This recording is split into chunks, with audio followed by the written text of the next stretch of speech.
Salut à tous, bienvenue sur ma chaîne Imanaji Immigration. Bon retour pour ceux qui me suivent déjà depuis longtemps. Mon nom est Diane et je suis consultante en immigration. Aujourd'hui, je vais vous parler d'un programme, le PSTQ, le programme de sélection des travailleurs qualifiés. Donc, quand je parle de PSTQ, en fait, c'est un programme du Québec.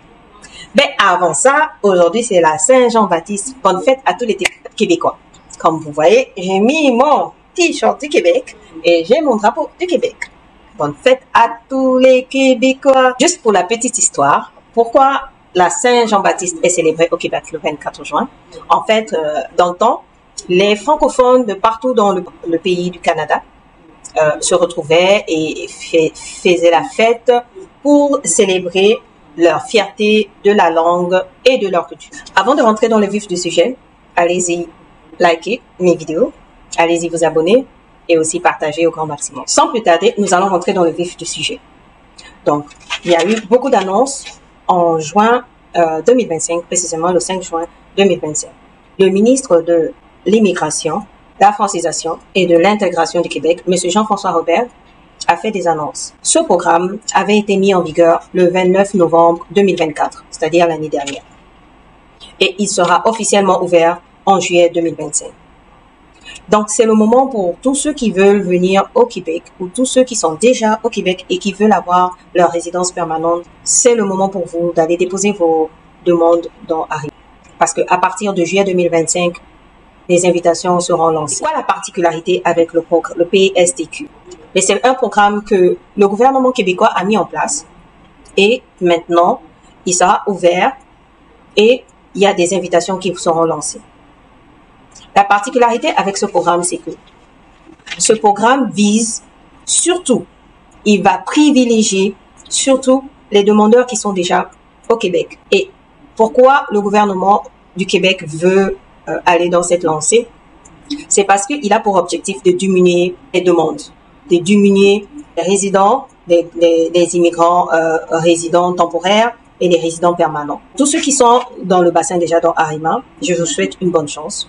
Et j'espère que votre profil sera attiré, que vous allez recevoir votre invitation. Mais pour tous ceux qui ne sont pas encore dans le bassin de Arrima, le moment d'aller déposer votre demande. Maintenant, je vous ai dit qu'il y a une particularité par rapport à ce programme.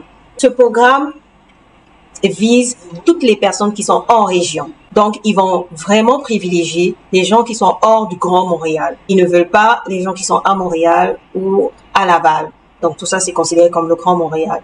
Ensuite, ce programme vise les personnes qui sont déjà intégrées dans la société, un niveau de français et qui travaillent, les travailleurs.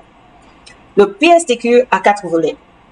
Donc, pour certains volets, le niveau de français qu'on demande, c'est à partir de 5. Donc, de 5 jusqu'à 11.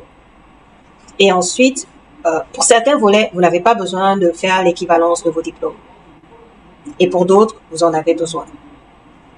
Maintenant, l'autre particularité par rapport à ce programme, c'est que il y a une partie pour les diplômés du Québec. Donc, tous les étudiants qui sont diplômés au Québec auront la possibilité de déposer leur demande sur Arrima et de recevoir une invitation pour pouvoir faire le programme de la résidence permanente. Avant de déposer votre demande, il faut satisfaire à certains critères.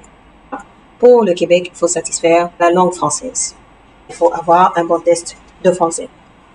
Il faut un minimum de 5, la note 5. Mais là, ça dépend de la compétence. Ensuite, il faut satisfaire aussi à l'expérience professionnelle.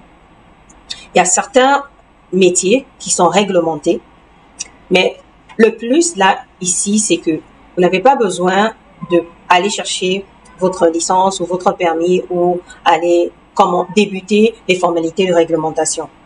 Vous pouvez toutefois déposer votre demande et lorsque vous aurez votre invitation à présenter votre demande de sélection permanente, là, vous pouvez commencer la procédure pour aller faire votre demande de réglementation. Et ça, c'est seulement pour les métiers réglementés. Un autre plus ici que j'ai remarqué, c'est que les stages peuvent être maintenant considérés comme expérience professionnelle. Et les stages qui sont rémunérés ou qui ne sont pas rémunérés. Mais Si vous avez fait un stage rémunéré ou pas rémunéré, ils vont comptabiliser jusqu'à hauteur de 3 mois. Donc, ce sera vraiment du cas par cas. L'autre critère à respecter, c'est la scolarité. De plus, ici, par rapport à la scolarité, moi, je trouve que c'est l'évaluation comparative. Comme je vous ai dit, le PSTQ a 4 volets. Donc, pour certains volets, vous n'aurez même pas besoin de faire l'évaluation comparative. Mais pour d'autres volets, oui. Le fait de ne pas pouvoir faire l'évaluation comparative, moi, je trouve que c'est un plus. Donc, vous aurez juste à déposer vos diplômes et ils vont analyser vos diplômes et voir si vous répondez aux critères de la scolarité. Et par rapport à ça, vous aurez des points alloués. Maintenant, concernant le PEC, le programme d'expérience québécoise, ce programme est toujours suspendu.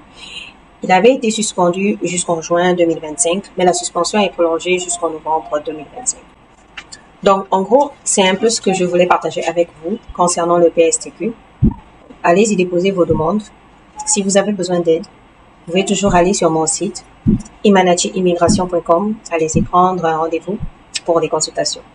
Vous pouvez aussi me contacter sur Instagram et je vais mettre en commentaire ou dans la description mon adresse courriel pour que vous puissiez me contacter, pour que je puisse vous aider dans votre projet d'immigration.